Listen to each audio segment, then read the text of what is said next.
మాజీ మంత్రి అంబటి రాంబాబును రాత్రి 11 గంటల నుంచి గుంటూరులోని నల్లపాడు పోలీస్ స్టేషన్లోనే ఉంచారు.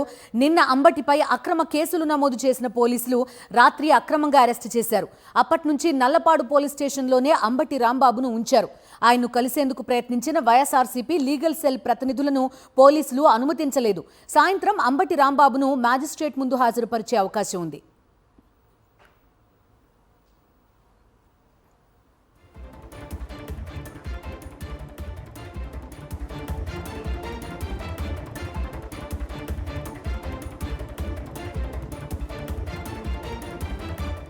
నిన్న అంబటి అరెస్టు సమయంలో కూడా టీడీపీ మూకలు బరి తెగించి దౌర్జన్యానికి పాల్పడ్డారు.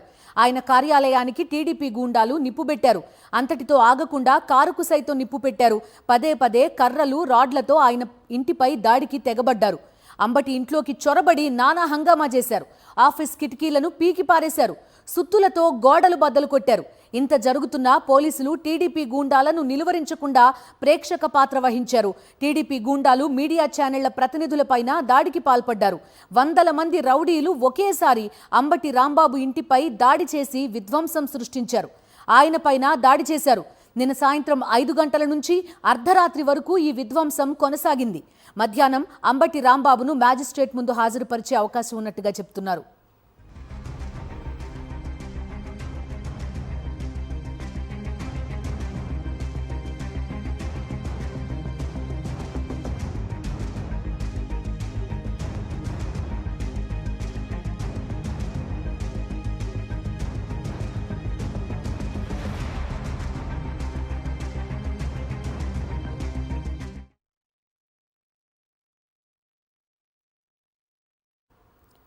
మాజీ మంత్రి అంబటి రాంబాబు నివాసంలో నిన్న సాయంత్రం నుంచి రాత్రి వరకు టీడీపీ గూండాలు కొనసాగించిన విధ్వంసకాండ తాలూకా దృశ్యాలను ఆయన కుమార్తె పరిశీలించారు.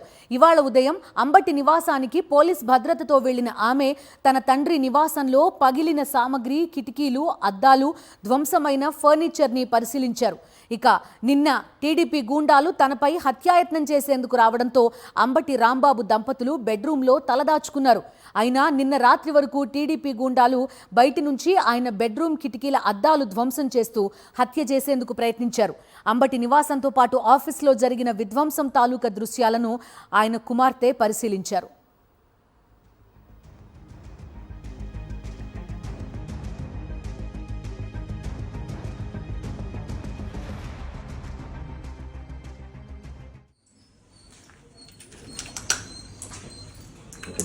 Next.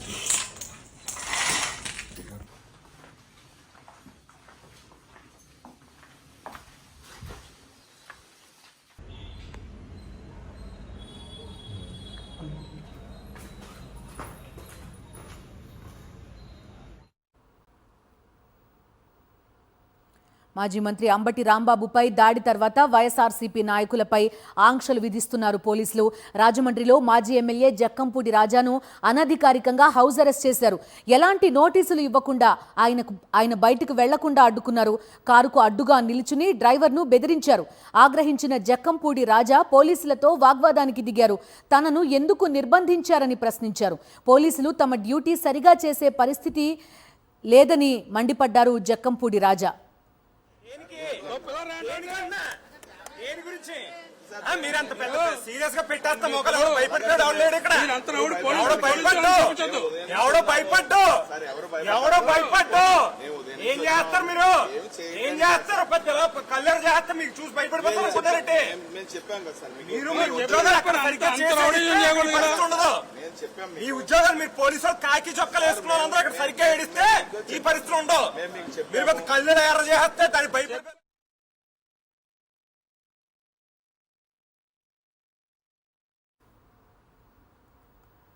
కూటమి ప్రభుత్వ పాలనలో పరిణామాలు చూస్తే ప్రజాస్వామ్యంలో ఉన్నామా లేక హిట్లర్ పాలనలో ఉన్నామా అన్న అనుమానం కలుగుతోందన్నారు మాజీ ఎమ్మెల్యే జక్కంపూడి రాజా. ఎన్నికలు పూర్తయినప్పటి నుంచి వైఎస్ఆర్సీపీ నాయకులను అంతమొందించాలనే ఆలోచనతోనే కూటమి ప్రభుత్వ వ్యవస్థ నడుస్తోందని ఆయన మండిపడ్డారు.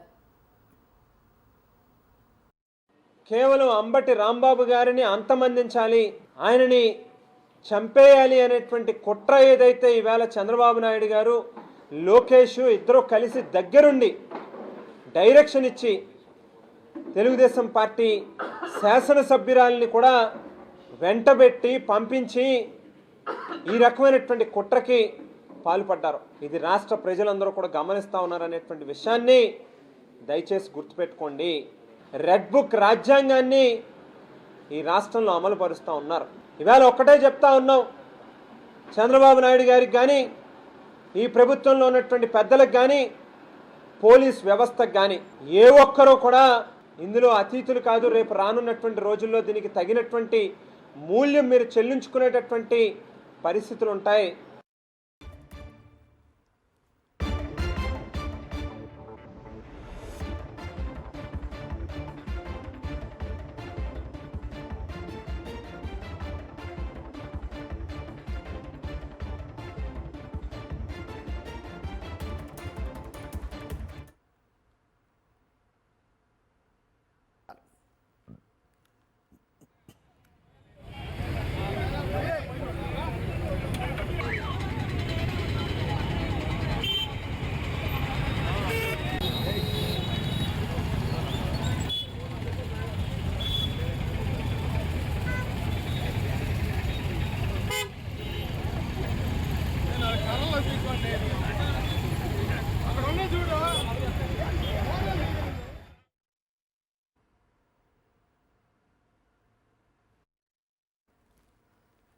రైట్, ఇది చూస్తున్నాం కదా. ఒక్కసారి విజువల్స్లో చూడండి.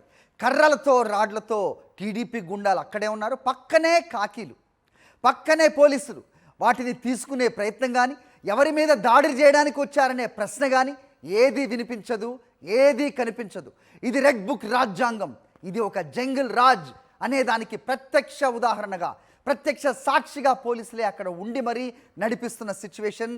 ఎక్కడో మారుమూల ప్రాంతంలో కాదు, గుంటూరు నడిబొడ్డులో కర్రలతో టీడీపీ గుండాలు దాడులకు సిద్ధపడి ఏ రకంగా కాలరెగరేసుకుని ముందుకెళ్తున్నారో మనకి విజువల్స్లో కనిపిస్తోంది.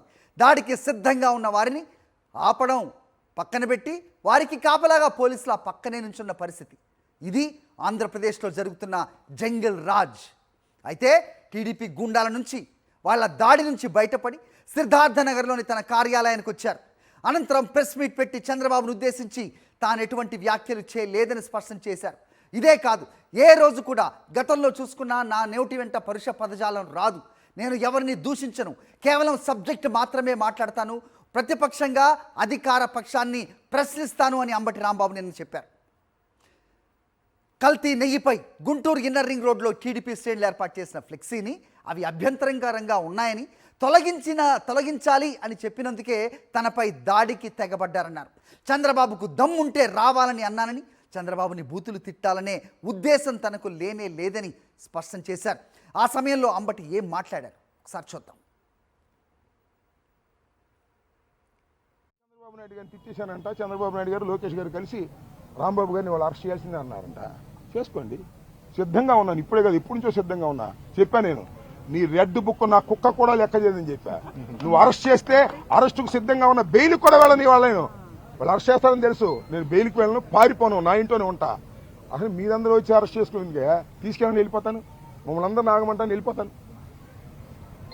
ఈ అన్యాయమైన అక్రమమైన అరెస్టులు చేస్తారా మీరు? నేను స్పర్ ఆఫ్ ది మూమెంట్లో అన్నదాన్ని ఆసరాగా తీసుకుని చంద్రబాబు నాయుడు గారు చర్చించుకున్నారంట.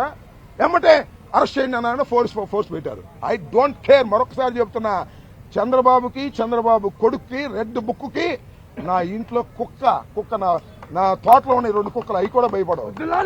అర్థం కదా? మీరు అరెస్ట్ చేస్తే భయపడేవాడిని కాదు నేనని చెప్తున్నా. అరెస్టుకు సిద్ధంగా ఉన్నప్పుడే రాజకీయాల్లో ఉండాలని నిర్ణయించుకున్న మొదటి రోజునే నేను. ఇవాళ దొరికాను అనుకుంటున్నారు, నేను దొరకలేదు. అయినా నన్ను అరెస్ట్ చేయాలనుకుంటున్నారు, చేసుకోండి, సిద్ధంగా ఉన్నా అని చెప్తున్నా.